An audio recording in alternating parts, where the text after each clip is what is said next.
Muy buenos días, muchas gracias, señor presidente.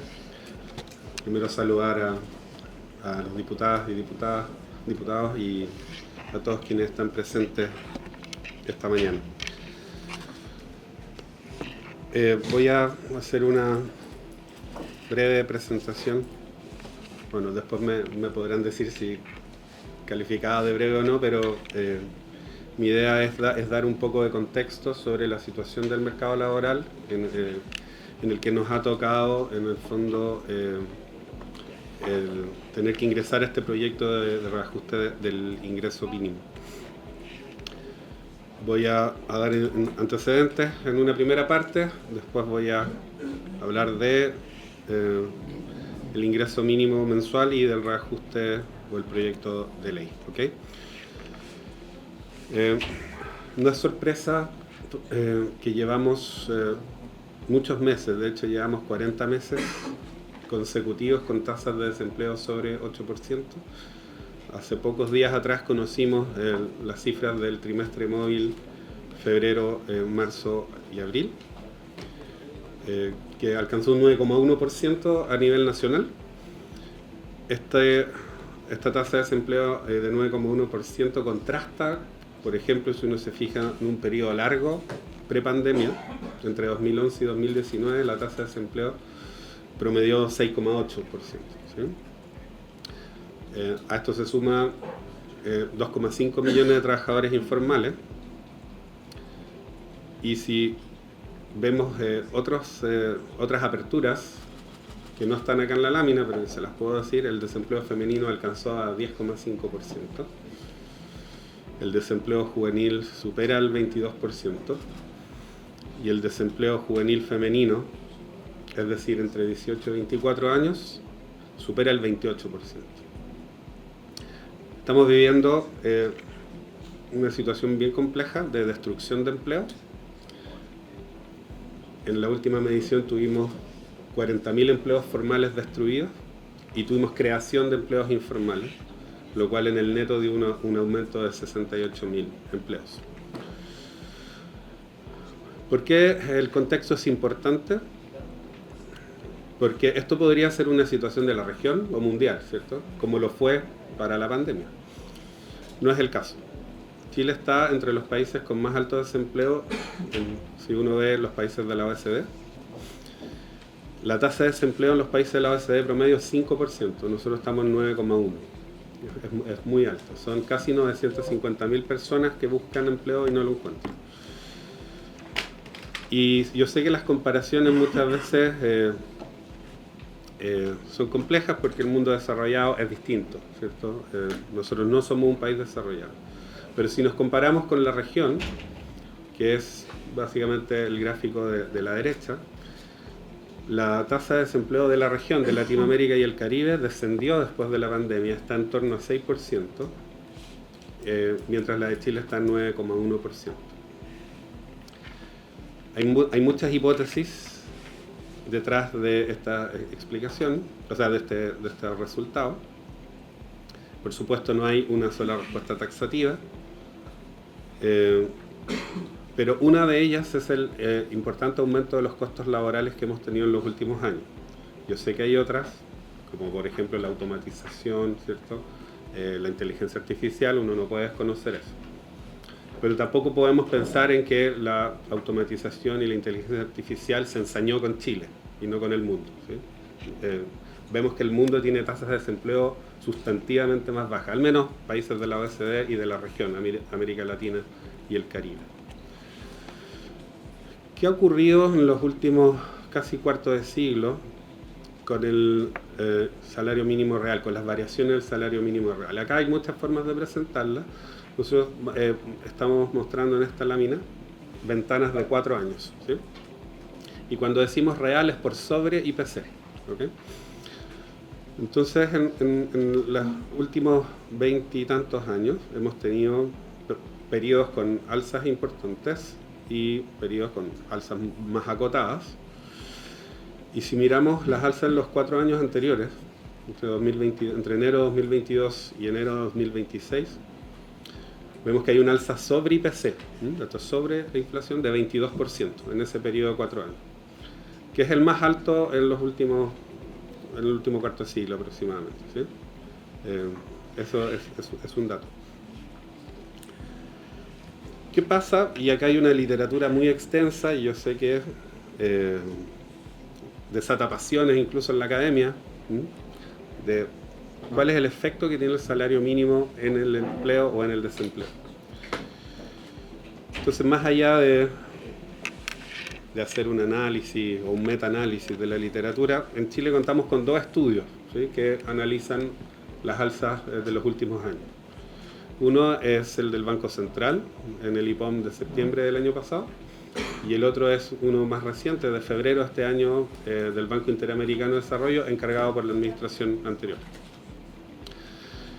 En ambos se reconoce que las alzas del salario mínimo pueden tener o tienen efectos negativos en el empleo. Los matices son distintos, eso sí.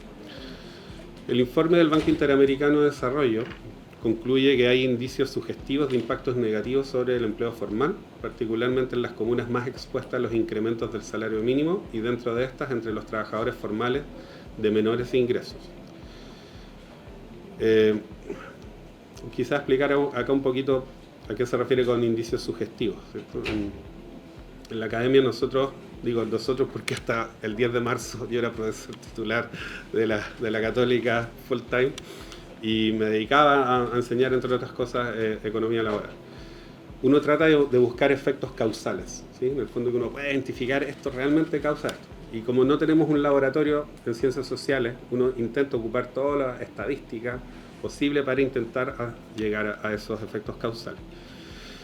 En el informe del BID intentan 3 metodologías distintas, un informe muy completo, pero encuentran que en 2 de ellas no se puede determinar causalidad, por razones técnicas, ¿sí? En el fondo no se cumplen los supuestos para poder decir estos impactos negativos que se encuentran en las 3 metodologías. Dicen, estos 2 nosotros no podemos decir que son causales, ¿sí? En un tercero sí encuentran causalidad, ¿sí? Entonces, como en 2 no encuentran, en uno sí, dicen indicios sugestivos, matizan un poco la conclusión. Y esta reducción en la creación de empleo formal estaría entre un 4 y un 5%. ¿Sí? En el fondo es un impacto acotado. El IPOM de septiembre del año 2025 del Banco Central es un poco más categórico, ¿sí? Ellos estiman también, usando datos administrativos, el impacto del salario mínimo y encuentran una reducción en las empresas más expuestas. ¿Y a qué se refiere con las más expuestas? Hay empresas que pagan el salario mínimo o en torno, pero hay empresas que pagan por sobre el salario mínimo, ¿sí? Estas serían las menos expuestas. Entonces hace una comparación de aquellas más expuestas con las menos expuestas y encuentran una reducción del empleo de 5,6%. Las magnitudes no son tan distintos, pero los matices de las conclusiones sí son distintos. Ahora, lo que muestran los números es que hay efectos negativos, ¿sí? ¿Y por qué es importante eso? Porque les he mostrado que el contexto es bien complicado, ¿cierto? Estamos con una tasa del 9,1% nacional. Hay regiones más complicadas. Y en distintos grupos, como los jóvenes y las mujeres en particular, están sufriendo tasas muchísimo mayores de desempleo. Entonces, nosotros como gobierno hemos planteado que tenemos que tener una dosis de realidad en esta discusión. Y lo que mostramos acá es que más allá de una discusión legítima, ¿cierto?, académica que uno puede tener sobre realmente en qué casos sí hay un efecto mayor o en qué casos no, tenemos estos 2 informes y lo que dice la literatura es que el impacto del salario mínimo en el empleo es mayor cuando el salario mínimo está más cerca del salario mediano, ¿sí?, aquel que gana el 50% de la población. El caso de Chile está bien cerca en comparativa con los países de la OCDE, está en torno al 75% del salario mediano. Entonces está muy comprimida la distribución entre los que ganan menos y los que ganan justo la mitad del salario de la población. Eso no ocurre en los países de la OECD, que es un poquito más del 50, el 56%. Entonces ese es otro elemento también que hay que considerar. Es importante distinguir y quizás acá los economistas nos equivocamos, al menos hago el mea culpa, que hay que distinguir lo que es salario, o salario mínimo en este caso, con lo que es costo laboral para el empleador. No son lo mismo, ¿sí? Los empleadores tienen, además del salario, tienen algunos costos, ¿sí? Y estos costos de contratación o costos laborales también han aumentado y van a seguir aumentando por ley. Eso es importante también reconocerlo. ¿Por qué van a aumentar por ley? Tenemos al menos dos leyes que están en plena implementación que implican un aumento de costo. Uno es la ley de 40 horas, que reduce, ¿cierto?, la jornada. Ya el 2028 a 40 horas, en abril de este año nos tocó reducir de 44 a 42 horas. Ya se había reducido una hora. Que yo sé que un análisis simple de regla de 3, que es cuestionable, diría que hay un alza de 4,5%. ¿Por qué digo que es cuestionable? Porque si el trabajador aumentara la productividad y compensara eso, podría ser menor. La experiencia reciente en nuestro país no es muy auspiciosa en términos de aumentos de productividad, ¿sí? La verdad que estaba más bien estancada, fue negativa por mucho tiempo, y cuando ha sido positiva han sido impactos muy pequeños, en torno a 1%, ¿sí? Entonces es complicado esperar aumentos de productividad, al menos en el corto plazo. A nosotros el 26 de abril nos tocó implementar la reducción de 44 a 42 y los salarios no se pueden ajustar por esta rebaja. Eso implica un aumento en el costo de contratación de 4,5 puntos. En agosto de este año, por la reforma previsional, toca el segundo aumento de un punto, partido del año pasado, el año 2025. Entonces, solo considerando este año, va a haber un aumento aproximado de los costos de contratación en 5,5 puntos, que nada tienen que ver con los salarios, ¿sí? Los salarios no lo hemos tocado, ¿sí? Entonces, mi punto es que si aumentamos los salarios, obviamente, además de estos 5, hay que adicionar ese aumento de los 5,5 puntos. ¿Qué viene para adelante? Bueno, hay un cronograma con la reforma que tiene que aumentar estos 7 puntos de forma gradual. Al menos en los próximos 4 años viene un aumento de 1 punto por año. Esos son 4 puntos más. Y la ley de 40 horas toca la última reducción en el 26 de abril del año 2028, ¿sí? Que también va a implicar un aumento del salario por hora. Si uno suma todo eso, da un aproximado de 14,5 puntos, ¿sí? Esto de nuevo es sin tocar los salarios, ¿sí? Esto, por ejemplo, si solo reajustáramos IPC los próximos años, ¿sí? Que es básicamente mantener el poder adquisitivo, ¿sí? Esto, por decirlo de manera sobria, para no ser acusado de alarmista, no contribuye a la creación de empleo, ¿sí?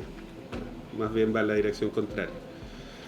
Entonces, como gobierno, y creo que cualquier gobierno independiente del color político, tiene que velar que los aumentos salariales sean sostenibles sin generar más desempleo. Estamos con 950.000 personas ya desempleadas. Vienen los meses de invierno. Y tenemos 4 meses negativos en variación del IMASEC. Negativo, el último dato lo conocimos ayer, menos 1,2%. Y 3 meses negativos, enero, febrero, marzo, ya ratificado por el Banco Central. Entonces, ¿no podemos hablar de recesión? No. Hay que ver qué pasa con los próximos meses, pero básicamente estamos decreciendo, ¿sí? Y cuando las economías decrecen, no generan empleo, ¿sí? Destruyen. O generan muy poquito empleo, sobre todo empleo informal, que es lo que nos está pasando a nosotros, ¿sí? Si miramos las pymes, no tengo la lámina acá, pero que generan una gran proporción del empleo, depende cómo se mida. Si se mide por tamaño de trabajadores, las empresas de menos de 200 trabajadores generan un poquito más del 60% del empleo, eso es mucho. Si medimos por ventas, menor a 75.000 UF generan el 45% del empleo. Entonces depende, independiente de cómo se mida, las pymes son muy importantes en la generación de empleo. Las pymes en las últimas 19 mediciones del INE han destruido empleo en los últimos 18 meses, 18 de 19. Buenos días, señor ministro de Hacienda. Entonces, el aumento de costos de contratación o costos laborales que está ya por ley, en el fondo que es inevitable de aquí al año 2029, es en torno a estos 14,5 puntos. Y tenemos una situación muy compleja con debiese decir, MIPYMES, con todas las empresas menores a 200 trabajadores, que llevan 18 de los últimos 19 meses destruyendo empleo, salvo un mes por ahí tuvieron creación. Y ya las empresas grandes, en la última medición, de 200 o más trabajadores, destruyeron también empleo por primera vez en los últimos meses. Entonces, la situación es bien complicada. Si no subiéramos en términos reales el alza del salario mínimo, si llegáramos a un gran acuerdo, cosa que obviamente es probable que no ocurra porque no logramos llegar a acuerdo en la negociación con la CUT, pero si llegáramos a un acuerdo de no reajustar más allá del alza de la inflación, aún así el alza de los costos laborales sería superior al promedio del alza del salario mínimo en los últimos 20 años. ¿Sí? O sea, si realmente llegáramos a un acuerdo y no lo subiéramos. Eso es complicado de nuevo. ¿Por qué? Porque sabemos que alza de costos laborales, y perdonen la simpleza, pero en el mundo productivo, el trabajo es un insumo productivo, ¿cierto? Sabemos que hay personas, sabemos que hay 950.000 personas pasándolo muy mal, ¿sí? Que se levantan y que buscan empleo. Recordemos que estas 950.000 personas son aquellas que buscan activamente trabajo, no son inactivos que decidieron salir de la fuerza laboral por un tiempo, ¿sí? Cuando que están haciendo esfuerzos, ¿sí? Pero también para una pyme que uno puede pagar un alza de salario mínimo, tiene que decidir, ¿puedo contratar o tengo que despedir? Y lo que ha estado pasando en promedio es que las pymes están reduciendo sus plantas en los últimos 18 meses de los 19 mediciones anteriores. Entonces, tenemos una situación, al menos que ya sabemos que va a subir estos 14,5 puntos sin hacer nada. Por eso es muy importante, como lo ha dicho el ministro y lo dijo el presidente también ayer en la cuenta, es que el país vuelva a crecer, ¿sí? Nosotros no vamos a generar empleos ni por decreto ni espontáneamente. Tenemos récord de inversión, primer trimestre y mes de marzo, abril, muy buena noticia. Pero esos proyectos de inversión toman bastantes meses en materializarse para poder generar el empleo.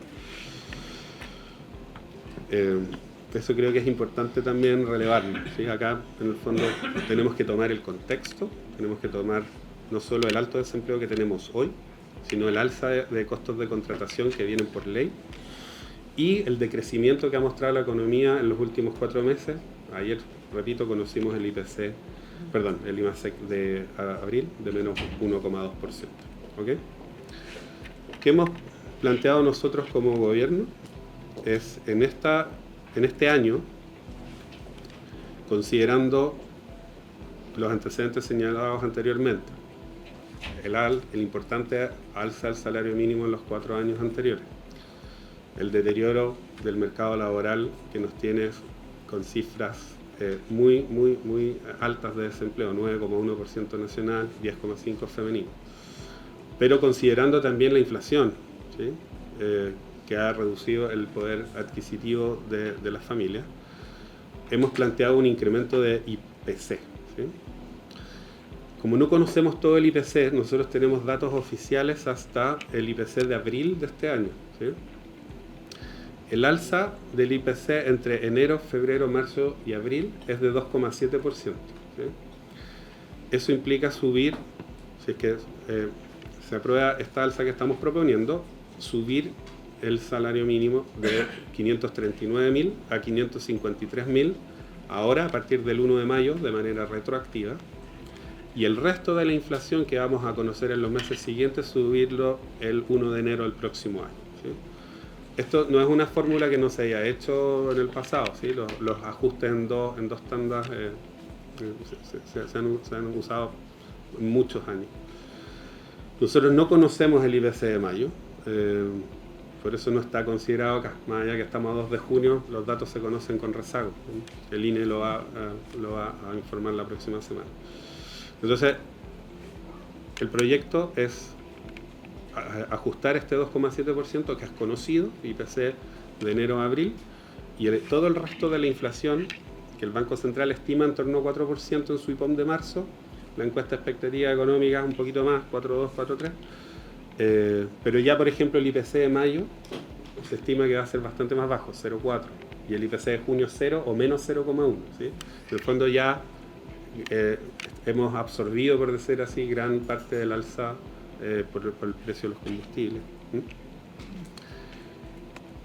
Eso es el salario mínimo para los trabajadores entre 18 y 65 años. Como saben, en Chile existe un salario mínimo diferenciado para trabajadores menores que 18 años o mayores que 65.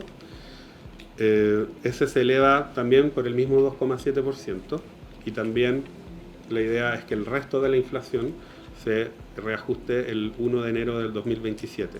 Este artículo fue rechazado en la Comisión de Trabajo, el de los menores de 18 y mayores de 65 años, han sido repuestos las indicaciones del día de hoy. Para efectos no remuneracionales, se eleva a 356.000 pesos, que también fue rechazado. Esto es un parámetro de referencia que sirve para ciertos beneficios sociales, y también el reajuste es de 2,7%. Se modifican, el salario mínimo modifica ciertas asignaciones como la asignación familiar y el SUF, que también se ajustan por este 2,7%. Está en tramos, eso sí, para ingresos mensuales menores a 649.000, son 22.000 pesos, para ingresos entre 649 y 947 son 13.000 pesos, y para salarios entre 947 y 1.478.000 son 4.000 pesos. El SUF, el subsidio familiar, se incrementa 22.000 pesos por carga.